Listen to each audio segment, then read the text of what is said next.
And I hereby call this special meeting of the Nacogdoches ISD Board of Trustees by video conference to order. A quorum of the following board members is present.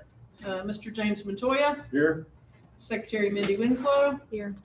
Mrs. Leah Beth Apt. Here. Reverend Irvin, I believe, is currently not with us, but will hopefully join us shortly. Dr. Tyrell Groman. Here. Mr. Farshid Nurman. Here. Thank you all. On March the 16th, Governor Greg Abbott granted a request by Attorney General Ken Paxton to temporarily suspend a limited number of open meetings laws to the extent necessary to allow for telephone or video conference meetings in response to the coronavirus. In accordance with those suspended rules, we certify the following. Notice of this meeting has been posted online for at least 72 hours. Although not all of the board members are gathered in a central physical location, we do have a quorum in attendance at this meeting by video conference. We are meeting with the use of Zoom software, which allows two-way communication for members of the public. As we would at any in-person meeting, members of the public who follow the instructions on the meeting notice for registering to speak during public comment will be unmuted for 3 minutes to speak. If you would like to provide comment at a future meeting conducted by video conference, please follow the instructions on the meeting notice. All other meeting procedures will adhere to board adopted procedures to the extent practical. An audio recording of this meeting is being made and will be made available to the public at a later date. Zoom software allows for people to view and interact. We apologize in advance for any unforeseen technical difficulties, and we ask for your patience as we navigate those. If you have any questions about these suspended laws, please call the Office of the Attorney General at 888-672-6787 or by email at toma@oag.texas.gov. The first part of today's meeting is an agenda review and no action will be taken. We will enter an executive closed session later in the meeting and return to hold a public hearing on a proposed employee retention incentive and follow that with one action item. All right, that takes us to item 2 on our agenda, public comment. We did not receive any requests to address the board as outlined in the meeting notice. So that will take us over to our agenda review, starting with consent agenda items, board meeting minutes. Did anybody have any questions or concerns in reviewing those minutes? Hearing none, we'll move to item B, business office reports. Mrs. Barbarick, are you with us? Yes, I am. Good afternoon, President Fitch, board members, Dr. Trujillo. I would like to begin with the board budget amendments. So budget amendment A, pull funds from fund balance for security and safety audit, conducted, approved, and budgeted in the 1920 budget year, but not billed until 2021. So these funds were budgeted last year, but since the bill was not paid, it fell into fund balance. So I'm requesting to pull it out and pay the bill. Item B, move funds to correctly budget IT director between instructional leadership and technology. In the past, our IT director has always been coded to function 53 for data processing, but our new director is also instruction related. So we are moving the funds between the two functions to correctly code her. Budget amendment C, budget donated funds, $155 was received for soccer, and this is the amendment to include that revenue and the any expense they may have with it.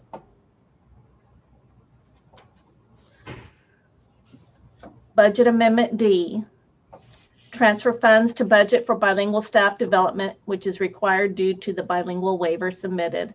So due to us having to submit that waiver for bilingual, not having bilingual teachers in the classrooms, necessary classrooms, we're having to move funds to function 13, where we are required to train teachers to become bilingual certified.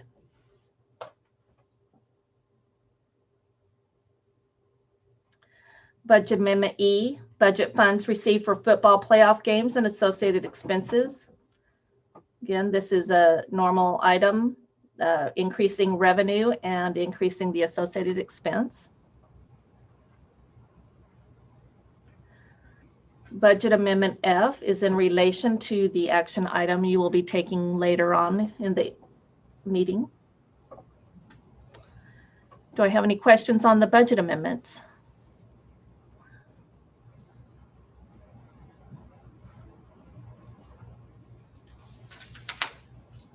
All right, hearing none. I'd like to move on to the donations. Under $2,500.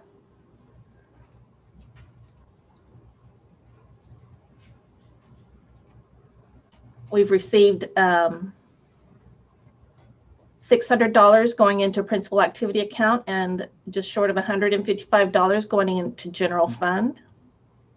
You'll see the details of those donations on page 36. Any questions on donations? I just wanted to say that some of the people who donated were very generous, like $200 for Nacogdoches pediatric dentist and for Concerned Black Men. This is very sacrificial and we do appreciate it. We need it more than ever for everyone that made a donation. Yes.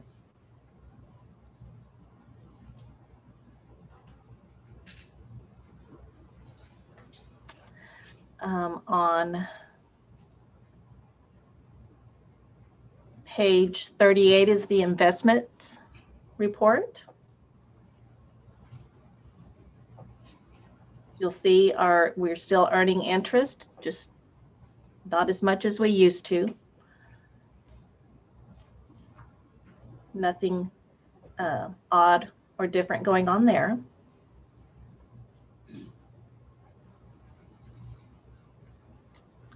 And then I'll entertain any other questions you have on my reports that you may have.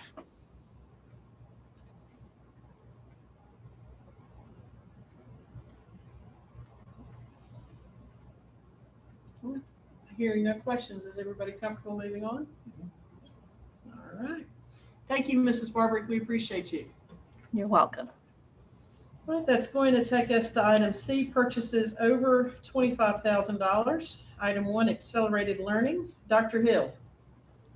Hi, good afternoon, President Fitch, board members, as well as Superintendent Trujillo. Thank you very much for your time this afternoon.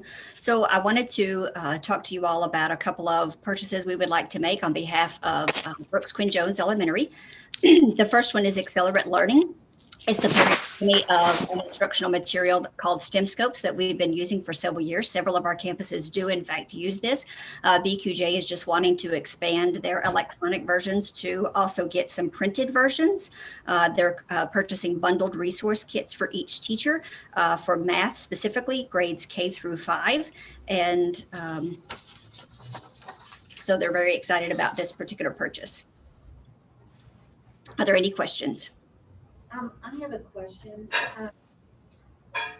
I was looking at the mentoring minds that we sort of accelerated, when was that? In October, so that they can have hard copies as well as the digital version. And it's a similar thing of supplemental resources.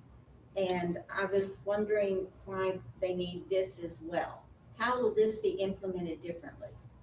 So I don't know that the implementation will be any different. What we have found is we like to give our campuses the autonomy to particularly choose the teacher resources that they want. And so this is just an additional resource that BQJ feels very important to continue to expand. So they'll use both of them, Ms. Apt. Okay, and have they had time? I mean, because this Mentoring Minds was in October. Yes, ma'am. I mean, I know what this is like whenever you get new resources, and we are doing this here now in December, adding more resources, and you know that we really don't have time to train them to figure out how to best use all of this. I feel like we're dumping more resources in their lap without giving them the time to figure them out, you know? Are we also going to be doing training, and if so, when, and how could that be? Otherwise, it's just going to be put on the shelf. Sure. I think that's a great question. And, you know, we're very fortunate here in NISD where we have curriculum APs on each of our campuses. And so they work directly with our teachers during their collaborative training sessions. I do have Mr. Z on the line as well. He is the curriculum AP at Brooks Quinn Jones that specifically brought this resource to me. I know I participate in one of his reading committees. I feel as though he has additional committees that have vetted not only Mentoring Minds, but STEM scopes. And again, this is one that they've had the electronic version. They just wanted to expand and have some paper version for them. Dr. Hill, I have the same sentiment that Ms. F has. Somehow I feel like, are we overwhelming teachers, or how do we choose those so-called instructional courses? It's a great question. And for this particular one, and as well as Mentoring Minds, these are campus requests. And so typically here in the teaching and learning department, we will, you know, if there's a product that comes across our desk, we will share it with the principals, but we typically leave it up to them. And again, this is one that has been brought to me specifically by BQJ administrative team, that this is a resource that their teachers are wanting. In other words, they have teachers have met and made that decision, or just the so-called instructor director went through a catalog and choose one? Mr. Z, I saw you shake your head affirmative. So if you could confirm that the teachers have in fact had an opportunity to vet this and are asking for this particular resource. Absolutely. So yes, ma'am. We do actually have a math and science committee as well. But we did want to make sure, so this was actually put before our entire faculty, and we had a resounding yes. This is a resource that they're already trained in. It's just an additional piece to that puzzle of STEM scopes that they use. So they have not only requested it, but they've had training in it. And we do have an identified plan to continue supporting them in the implementation during our unified planning times. The company has the copyright, correct? Yes. The company does have the copyright, yes, sir. And do we get instructed, self-instructed, or they actually come and teach us how to operate and how to use those? I know for this particular, we have had training already that has happened this year. Typically what happens is we like our own people to almost be like trainer of trainers. And I believe that's what Mr. Z has done, if he's not almost a trainer of trainer himself, knowing the particular resource backwards and forwards. So that way we don't have to solely rely on the company. We have and can provide that just-in-time professional development to our teachers while they are actually planning the units of study, and can pull the particular resource that's that we feel is going to be most effective to teach that unit of study. Dr. Hill, yes. Just my information. When I was reading those, they said they are sole source of training services. What does it mean? They're sole source. It typically means that they have the intellectual property rights to this particular resource. You'll see that it is out of Rice University. So there are just some components that are specifically copyrighted. So it's just saying that we can't take this and take it as our own product and or attempt to sell it, print it, rebrand it, and or train in an attempt to make money off it, meaning we have to use them as the sole source provider for the printed materials, electronic versions of the materials, as well as for the professional learning sessions. My question was answered. However, just clarify, you said they are a sole source of training services. In other words, did we send anyone there to be trained, or just automatically we learned it? Mr. Z, can you confirm, I believe, if I remember correctly from looking at your PD plan earlier, you had someone come in from STEM Scopes, is that correct? Yes, ma'am. So we have part of our bundle we purchased with STEM Scopes. It did provide for 9 hours of professional development from STEM Scopes. We allocated 3 hours of that because they do offer the opportunity to kind of become a STEM Scopes coach on your campus. And so myself and several members of our curriculum team went through that coaching so we could provide necessary supports in the middle of the school year. We have 3 hours remaining with our digital coach to come in and train as well. So the price that we pay is included the service charges for teaching? Yes, sir. So when they gave us our quote, part of their training was included in it. Okay, thank you. Thank you, Mr. Z, and to Principal Fonzie for meeting the needs of our students, that therefore they can meet the needs of each and every student. Those teachers can meet the needs of those students. So thank y'all so much for being on top of all this, and thank you for really good answers that help answer our questions. I have a couple more questions though.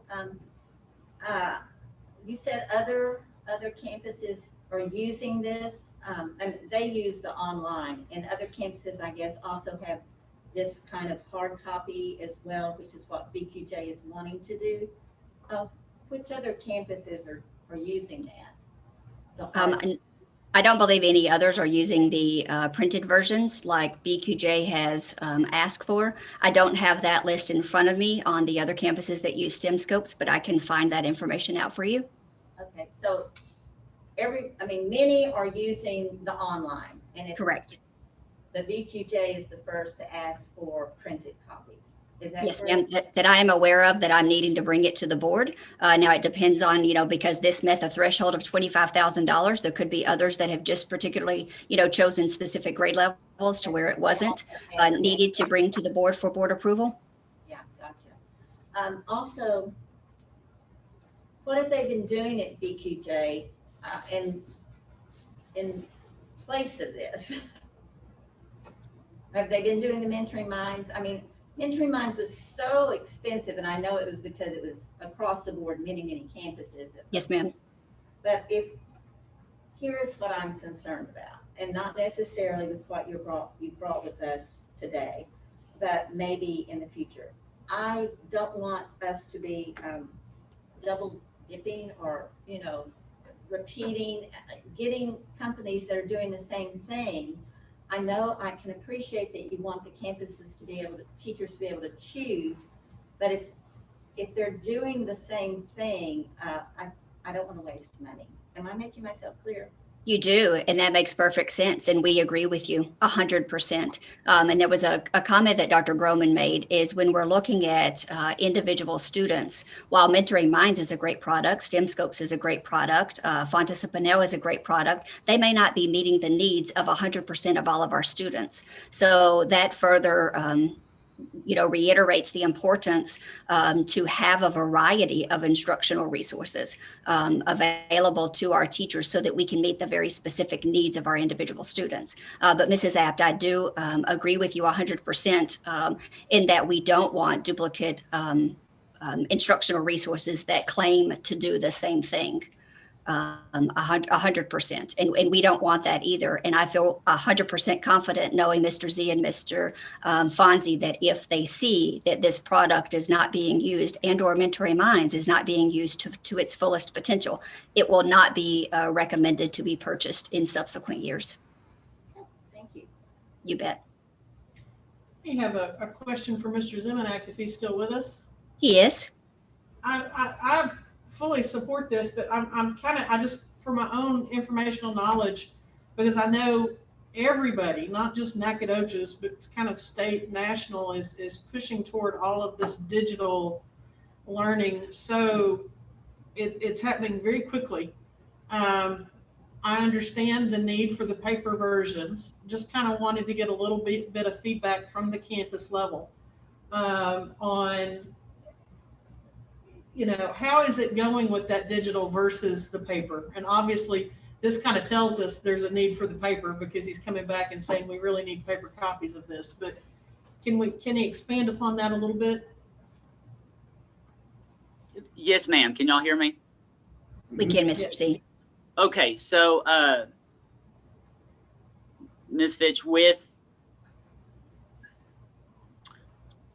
the paper copies are helping us in the sense that while digital is slowly but surely moving at the elementary level, what I have found and what I found from working with our teachers is that there are some digitally literate skills that are missing from our students. And so as we transition into a one-to-one district that has our students matched, for example, STEM Scopes does offer a large number of services digitally, but some of their products are only reserved for paper. So the additional bundle kits are mostly those paper resources that really help us when we get on the one-on-one with our students. For example, daily numeracy, which is the desire to kind of do basically things that most of us did in grade school, which is essential facts that help support the online edition. So I think I'd like to clarify that the bundle kits we're requesting assist us to better meet our students' needs, but they're also providing us products that aren't offered digitally. Very good. But will it benefit all students, or is it just going to benefit those students that can do better digital? Is that what I heard somebody say? Well, it will. What I mean by that is that the bundle kits, the paper kits, are going to benefit all of our students. One of the things that we like about them, for example, is they come both in English and in Spanish. So we're really trying to meet the needs of all of our learners. In regards to the digital component, even myself, I don't know about y'all, but ebooks and I cannot read an ebook very well. I'm dyslexic. I tend to print every email to read. And so, this is just one more way for us trying to be cognizant of the fact that even though we are moving to a one-to-one district and we are using those resources, the online component of STEM Scopes is invaluable to a teacher's ability to collect instantaneous data to meet her kids where they are. But once those kids have been grouped, where we're now adding, if we're able to add these foundation builder kits, is then once those kids are grouped, she's able to pull small group with those students and shore them up in their skills that they need help on. So the two products really work hand in hand to support our teachers' abilities to meet our kids' needs. Thank you. That sounds Could great. I'm sorry. I'll wrap that up on the digital side. I appreciate you guys looking at this and doing this. I'm very much like you, Mr. Z. I'm still old fashioned. I have trouble with ebooks. And we're asking our students to do a lot of that these days. And I, for one, am just very cognizant of, I want to make sure for those students who need it, that we've got the printed materials available, because some students are going to learn better that way. So thank you for your efforts.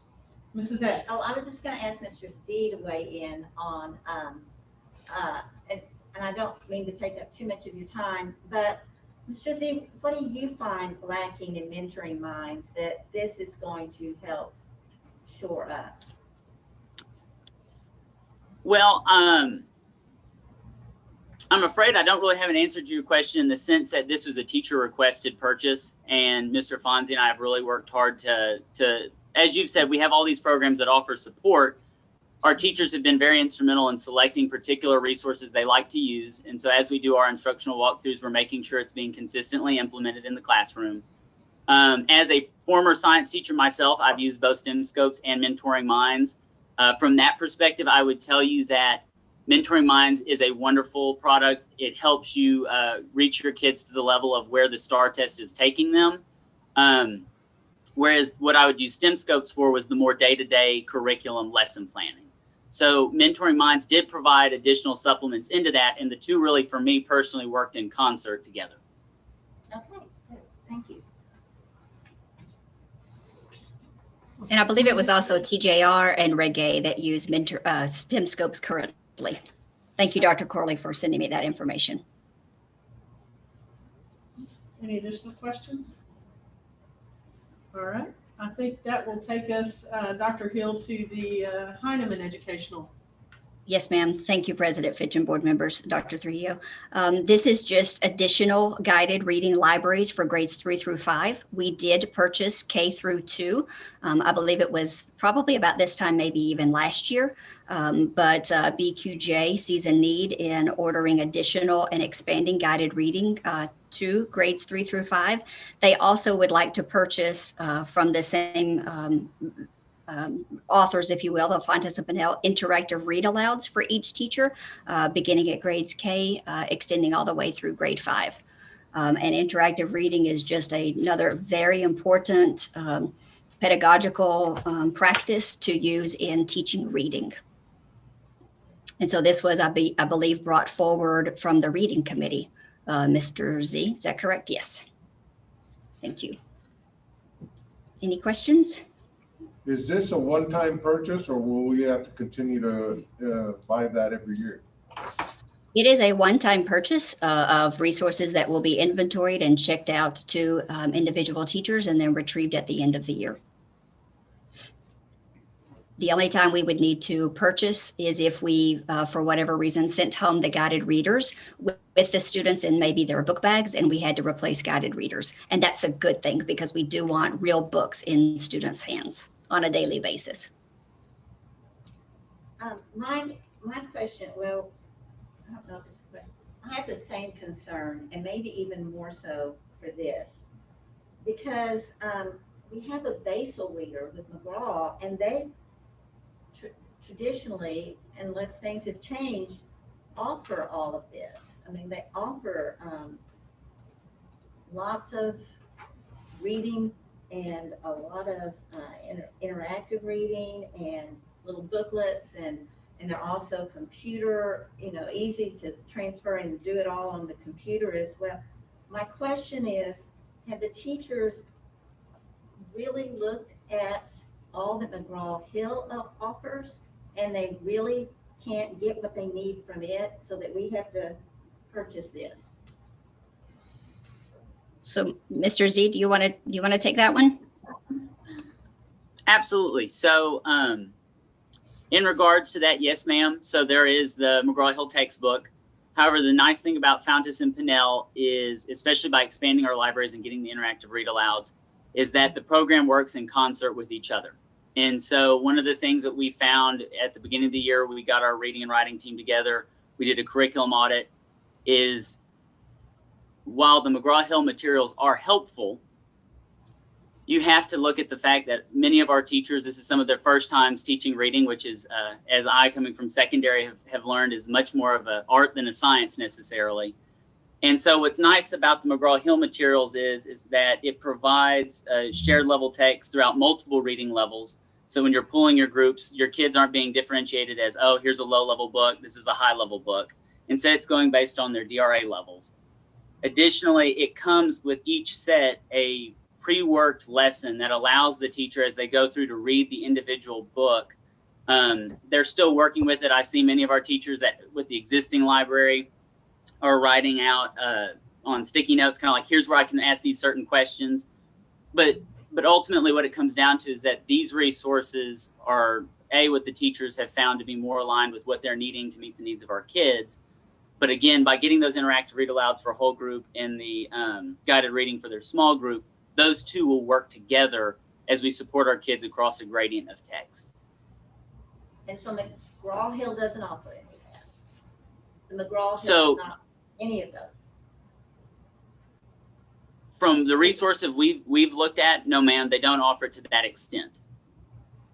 And I think that's the key, Mr. Z, is that it doesn't go to the depth and the breadth that we're wanting. Whereas Fountas and Pinnell is what we're seeing is meeting more of our needs. And what we're wanting out of a readers writers workshop and or balanced literacy aspect. It's almost like when you look at a television screen, we're all used to the analog station where we can pick a channel and that's there. And for those of us that are a lot older, we used to have what's called the fine adjustment, which you go in there and you really crisp up the image. What happens is the basal reader will give you a broad brush across the network. But what happens is when you have, and this is not only for intervention, it's also for enrichment, because you may have a kid in a particular grade level that has the potential to move on, but the basal keeps them within the parameters of what's there. Whereas when you go out and find opportunities like this with this vendor, is that fine adjustment for the individual learner. So the kid can actually go in there and I could be reading the same story, but Mr. Montoya is reading the same story, but it's taking him to a greater depth, using greater vocabulary, greater comprehension skills, where it doesn't frustrate myself as a reader, and we're able to get the instruction. And that's where the art of teaching the reading comes out when you're looking at a tool like this. Especially because McGraw-Hill is written at not only for the Texas level, but also across the country. And so they're having to refine it. A lot of times you'll see some of these vendors, they'll put the Texas Essential Knowledge and Skills and make it fit in order to make Texas be able to purchase it. Right. And so these are more refined areas that we can actually. Great go point. after. I don't know if that Right. Well, that clarifies helps, this. except that I'm surprised that they don't go to that depth, because usually these textbooks do. And I'm just worried that we have not been able to plumb the depths of them. So my next question is, the reading group of teachers that have now requested this, have they tried this one out, the Heinemann out? In other words, are they going to be able to hit the ground running? Because again, this is the middle of the year, and our teachers, they're doing a great job, but they're mainly in survival mode, and they're trying to learn so many new things. And now if we give them a new kind of resource, are they going to be able to use it right away, or is this going to be, have they tried it? I guess that's the bottom line. There's always freebie things, to try out. And sometimes these teachers have already used the free sources, and now they go, okay, now we want to purchase this. Mr. Z, you want to take that one? Yes, ma'am. So a quick answer is yes. So they've had an opportunity to try it. Fountas and Pinnell is not new to our district. Again, a big piece for Mr. Fonzie and I is that this is a resource that the teachers have requested. The practice of guided reading and the practice of interactive read alouds is not new to our team. It would be equipping them with the curriculum that they're requesting to implement it with their kids.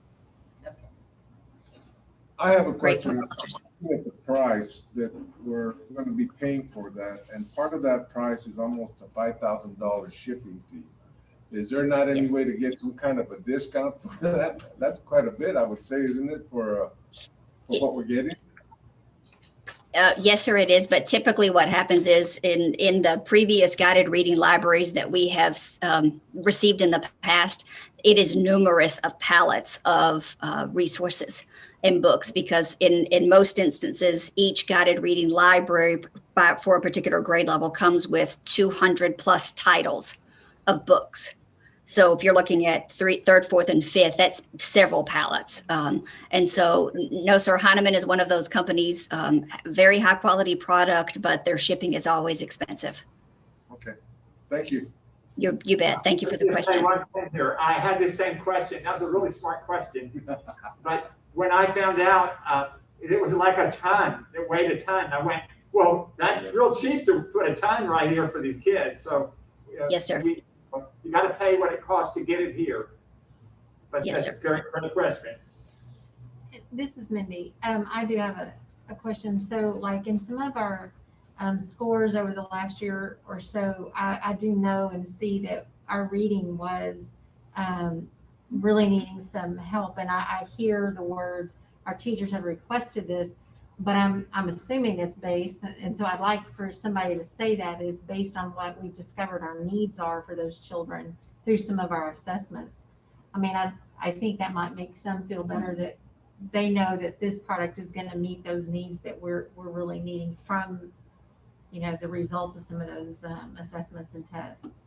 Absolutely. And thank you for bringing up being data-driven and making data-driven instructional decisions. And yes, ma'am, that is, sometimes we just assume that that's in our background, and everybody assumes that we're making data-driven decisions. But yes, based on our reading scores, we are more heavily looking at our DRA results, where our students are, where do they begin at the beginning of the year, how quickly have we moved them. And on this particular campus, we're very proud of the progress that they're making. No one is there yet, but I think that's the key word. But yes, ma'am, these will definitely help our teachers as well as our students, but our teachers making those individualized decisions and, aligning it to their DRA results. Any additional questions before we move on? Hearing none, that will take us to item D, approval to place statues on the campus of TJR Elementary School. Mr. Martin. Good afternoon, President Fitch and members of the board, Dr. Trujillo. If the board recalls, last month, Mr. Charles Bradbury gave a report on a request by the Friends of Historic Nacogdoches Place to place a statue of E.J. Campbell and Thomas J. Rusk on the Thomas J. Rusk Elementary campus. These statues will be added to the Heritage Walk. Administration is recommending that the board approve the placement of the statues at the TJR campus. I'll be happy to entertain any questions that you may have. Any questions? Pretty well muted. All right. All right. Administration has asked to pull item E, so we're going to pull that for now, and that will not be on Thursday's agenda. We'll hope to see that next month. Item F, consideration of interlocal agreement between Nacogdoches County and Nacogdoches ISD related to the Coronavirus Relief Fund and the Operation Connectivity Program. Mrs. Barbarick. Good afternoon again. We received word from the county that they are going to be giving us $10,000 towards our Operation Connectivity. So this is part of the CARES Relief Fund Act that the county received. And once they have to go through several thresholds before they can give to the community, and they have reached those thresholds. This was something that they didn't think initially they would be able to give to us, but they are able to give us $10,000, and it will. It's all part of, because we participated in the bundle of purchases for student devices, that we are able to get these funds. And part of the requirement for receiving these funds is to be in this interlocal agreement with the county. Very nice. Yes, very nice. Any questions? And I understand Chromebooks have arrived? They have arrived. We are so excited. They're on campuses as we speak, and they're coordinating the distribution. Wonderful. That is great news. All right, that'll take us to item G, letter of commitment to participate in the Region 5 ESC Food Service Cooperative for the 21-22 school year. Mrs. Barbarick. I am still, yes, I'm still unmuted. Okay. This is our annual request to be in the Region 5 Cooperative for student nutrition.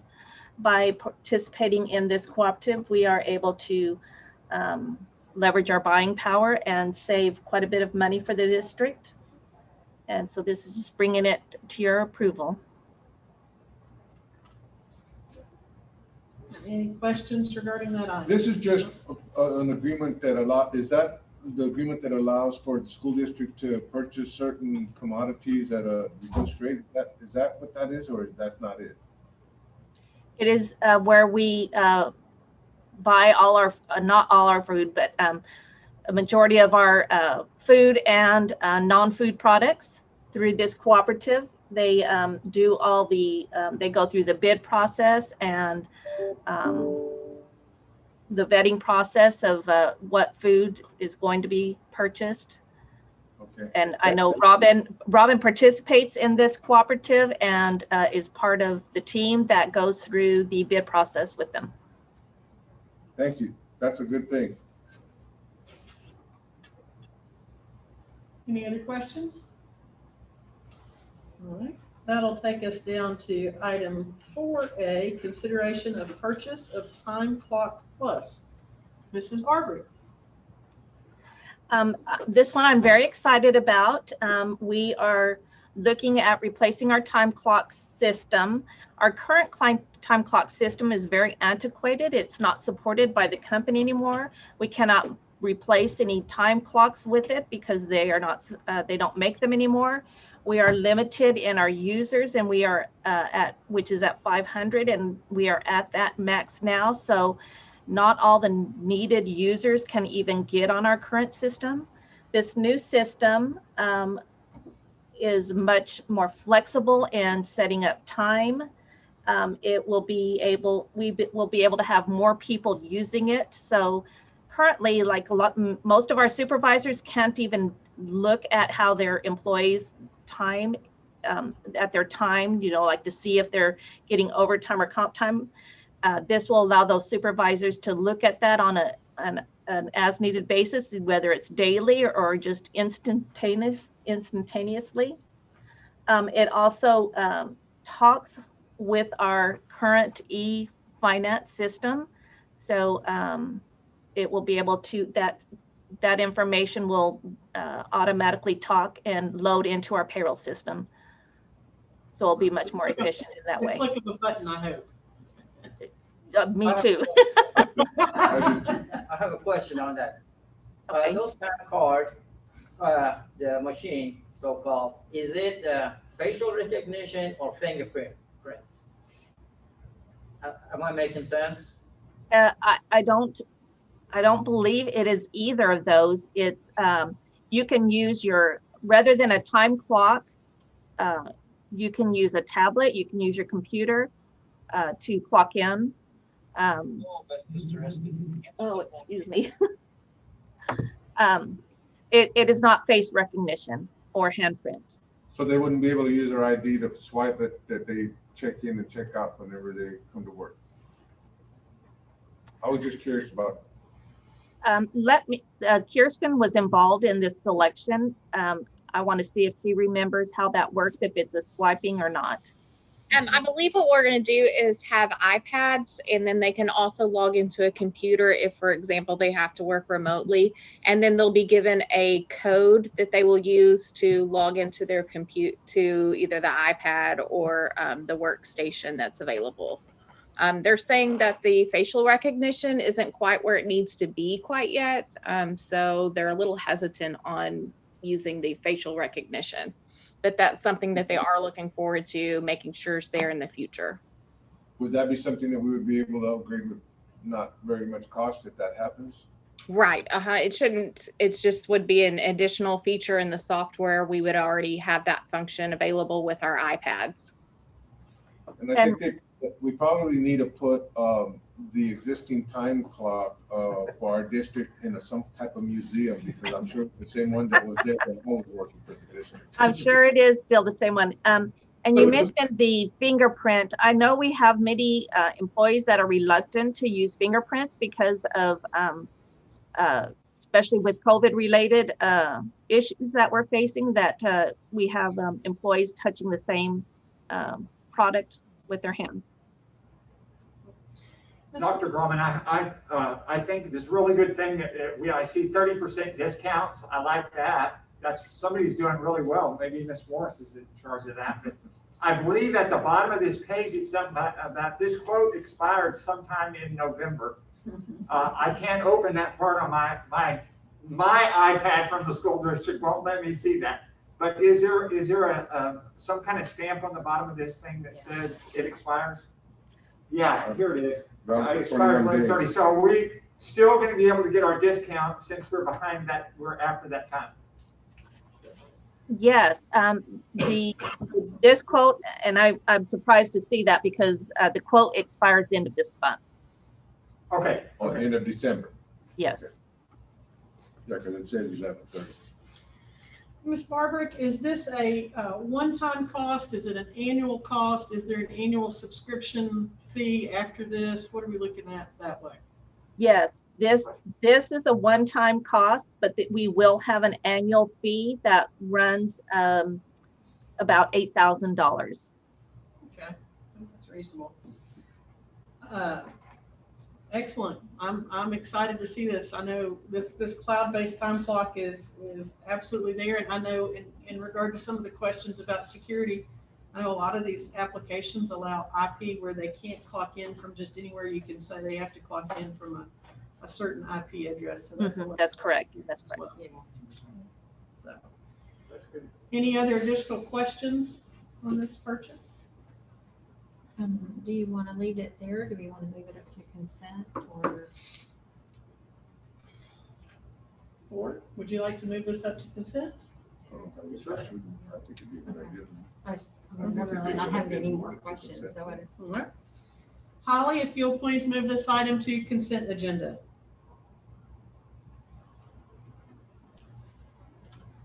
And Dr. Trill, if you'll double check. I'm not getting she's probably on mute. All Okay, I right. got it. I'll move this to the consent agenda for Thursday. Thank you, Holly. Got it. Hey, Holly. All right, that takes us to item 5, our executive session. The board will now conduct an executive closed session to discuss the items posted on our agenda pursuant to the following provisions of the Texas Open Meetings Act and is allowed by Texas Government Code Section 551.071, 551.074, and 551.129. No voting will take place in the closed meeting. Any action the board wishes to take as a result of discussion in closed session will take place after the board reconvenes in open session. It is now 12:46 p.m. I'll say we will not return to open session earlier than 1 p.m. All right. See y'all in a minute. Okay, are we out of Not yet.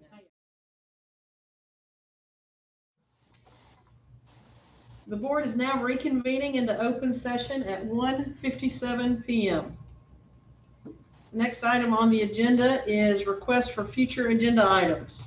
Board, do you have any future requests for agenda items? All right, hearing none, we're going to move to our public hearing. Let's see. The board will now move to agenda item number 7, the public hearing on the employee retention incentive, Texas LOC, Texas Texas Local Government Code 180.007. After the presentation, viewers of this meeting will have an opportunity for input and comments. Comments will be limited to 3 minutes and must pertain to the employee retention incentive. Anyone wishing to comment on the employee retention incentive can use the chat feature in the Zoom app to request an opportunity to speak. Use your full name in the request and ask to comment on the employee retention incentive. Those wishing to comment will be taken in the order of their request. Dr. Trujillo, would you like to summarize your recommendation to the board regarding this matter? Thank you, President Finch and board. I am recommending to the board that the district provide a one-time retention incentive payment to all full and part-time faculty and staff, excluding myself, as well as executive cabinet members, directors, and campus principals, in consideration for and in recognition of additional work and efforts during the COVID-19 pandemic. The exclusion of myself, as well as executive cabinet members, directors, and campus principals, although extremely valuable to the organization, is withdrawn because of the one-time retention incentive payment is designed to highlight the championing and steadfast actions and efforts our elective cabinet members, directors, campus principals, and I serve and are privileged to lead. My recommended target group consists of health, safety, and instructional support staff, coordinators, assistant principals, classroom teachers, and our full and part-time hourly employees. As the leadership of Nacogdoches ISD continues to invest in the personal and professional development of these valuable employees, the one-time retention incentive payment communicates and celebrates our ongoing commitment to the retainment and their talent in NISD. The executive cabinet members, directors, and campus principals and I recognize the exceptional performance this targeted group has demonstrated in meeting the various safety protocols, operational guidance, and ongoing adjustments to our traditional practices and procedures. As this targeted group of individuals transition into the new year, their can-do attitude will continue to instill confidence in our students, parents, and community throughout NISD and in their day-to-day operations and services. My executive cabinet members, directors, and campus principals acknowledge, recognize, and appreciate the tremendous ongoing efforts utilized to navigate the new virtual environment while simultaneously balancing the importance of meaningful face-to-face opportunities. The health and safety measures and implemented beyond the traditional expectations. The ongoing and sometimes changing protocols to ensure the health and safety of all individuals. the attainment and delivery of PPE items for safety, and our interactions of services and delivery of instruction throughout the campuses, at various facilities, and throughout our transportation options. This one-time retention incentive payment would be in the amount of $1,000 for full-time benefit eligible employees and $500 for part-time employees. My recommendation is to approve these payments this afternoon and have them distributed to employees on or before December 22nd, 2020.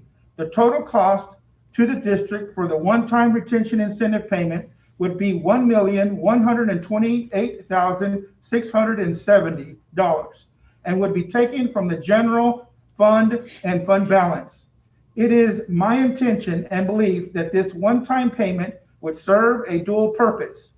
First, the payment will recognize additional duties and ongoing work by the targeted employees, regardless of position, in order to help our district adapt to the COVID-19 pandemic and ensure compliance with all new laws and rules and regulations that have been required of schools as articulated. Second, the payments will serve to boost morale and provide an incentive for employee retention into the next school year. I have prepared a proposed board resolution for consideration and adoption that approves the payment and outlines the public purpose served by such additional compensation to all employees. All right. Thank you, Dr. Trujillo. At this time, and in accordance with Board Policy DEA Legal and the Texas Local Government Code, Section 180.007, the board will entertain any feedback, comments, or discussion from any member of the public present at this meeting. Mr. Lineberger, do we have any requests to speak? No, ma'am.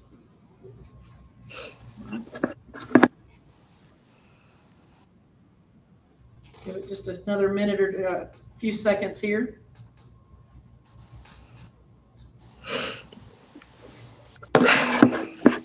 Leaving none, I will now close the public hearing and call agenda item 8, consideration and action to approve employee retention incentive resolution.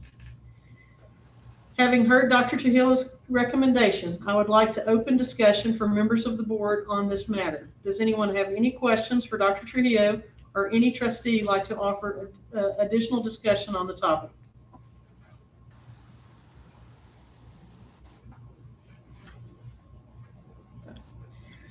After hearing the recommendation of the superintendent and feedback from the public and trustees, do I hear a motion regarding the proposed one-time retention incentive payment to all targeted full-time benefit eligible and targeted part-time employees? Ms. Fitch, this is James Irvin. Yes, sir. I move the board approve and adopt the employee retention incentive resolution as presented by the superintendent in the amount of one payment, $1,000 to be given to all targeted full-time benefit eligible employees and $500 to targeted part-time employees. Thank you, Reverend. Do we have a second? I'll second that. We have a second by Mr. Montoya. Thank you. Any additional discussion? All those in favor, please indicate by saying aye. Aye. Any opposed? Hearing none, the vote is unanimous. Let's stand, Rick. Let's stand.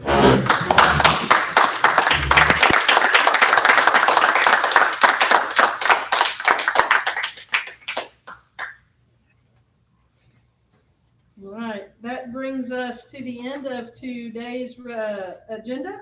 So we have a item 9 to adjourn. I'll entertain a motion. This is Mindy Winslow. I move we adjourn. Thank you, Mrs. Winslow. Do we have a second? Someday I'm gonna do something wrong. I second. Thank you, Mr. Nermon. We have a motion and a second. All those in favor, please indicate by saying aye. Aye. Aye. Motion carries unanimously. Thank you all so much for your time today. We'll see you on Thursday. Thank you. Thank you, Reverend. Yes, thank you.